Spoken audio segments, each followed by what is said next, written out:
Momen ceramah Ustaz Dasat Latif di hadapan para polisi. Berani sindir Ferdy Sambo, yang jika Sambo dengar ini, malunya pasti sampai ke ubun-ubun. Mari kita simak beritanya. Imbas kasus pidana mantan Kadif Propam Polri Ferdy Sambo, sang penceramah Ustaz Dasat Latif berani sindir terdakwa kasus pembunuhan berencana Brigadir J, Jumat tanggal 24 Maret tahun 2023.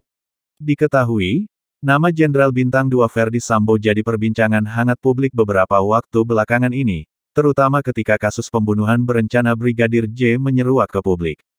Berani sindir Ferdy Sambo, ini katanya.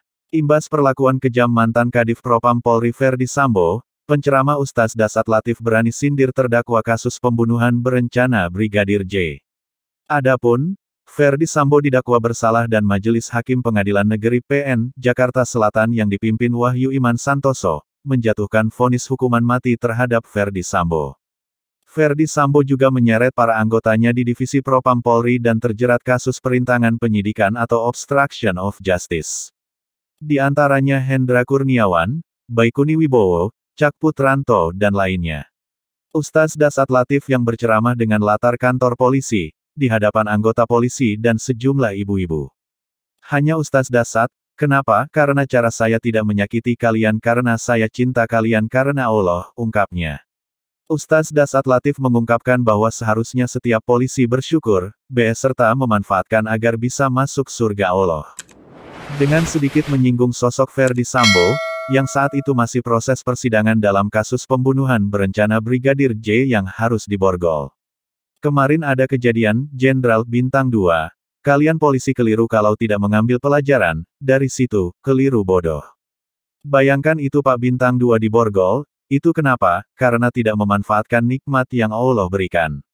Seorang polisi keliru Bapak, salah kok kalau tidak memudahkan dirimu masuk surga, sambungnya. Menurut Ustaz Dasat Latif, seorang polisi khusus yang memiliki jabatan tinggi, sungguh akan merasa rugi jika kekuasaannya tak digunakan untuk kebaikan dan menuai pahala. Itu enaknya polisi, ada jabatannya ada kuasanya. Saya ceramah, ayo saudara-saudara sekalian perangi hamar, perangi narkoba. Apa nak kasih kempes mobilku anak muda, ungkapnya seloroh yang diikuti tawa para polisi. Ia mencontohkan perkataan anak muda yang abai terhadap perkataannya. Hal berbeda justru yang bisa dilakukan oleh seorang polisi. Saya masuk surga atau neraka urusanku Ustadz, tapi coba kalau Kapolsek, Kapolres. Tak, razia, selesai itu minuman hamar Pak, ujarnya. Saya ceramah ayo saudara-saudara sekalian mari salat berjamaah, yang datang cuma 2, itu pun sudah muka sakaratul maut, ungkapnya. Hal berbeda jika seorang polisi yang memiliki jabatan dan datang ke masjid, ketika beberapa kali ke masjid tapi tidak juga melihat anggotanya. Mana ini Dirsamapta, sudah 4 kali saya berjamaah di sini, tidak pernah juga saya lihat datang-datang salat jamaah. Ajudan langsung telpon dicari. Besok belum azan sudah ada dia di dalam masjid Pak, katanya.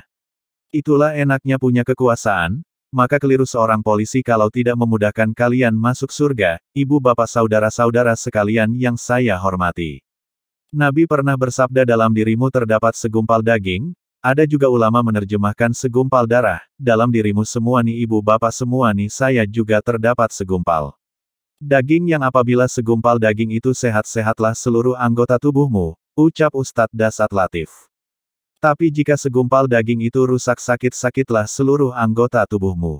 Sahabat bertanya, apa gerangan segumpal daging itu? Nabi menjawab dialah kolbu, hati. Berarti pengendali utama bapak-bapak polisi ibu-ibu polwan ibu-ibu yang kari baik sifatnya atau tidak.